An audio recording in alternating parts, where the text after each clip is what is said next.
राहुल को शुभेच्छा जणाइले मोदी। 55 वर्ष रे पाद थापिले राहुल। समस्तों दृष्टि आकर्षण कला प्रधानमंत्री पोस्ट।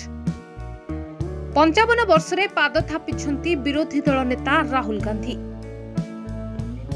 एही अवसर रे तांकु चारियाडु छुटिछि शुभेच्छार स्व। प्रधानमंत्री नरेंद्र मोदी मध्य तांको जन्मदिन रे शुभेच्छा जणाइछंती। प्रधानमंत्री सोशल मीडिया रे राहुल को पई एक पोस्ट मध्य शेयर करछंती, जहां एबे समस्तंकर दृष्टि आकर्षण करछि।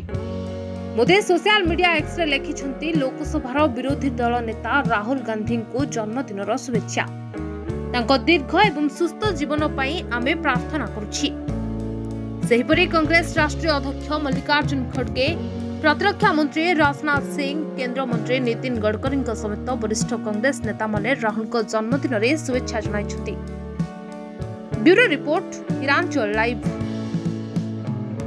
तेरे एभली किसी गुरुत्वपूर्ण खबर देखा चाहती आम चैनल को लाइक, सब्सक्राइब और शेयर करो।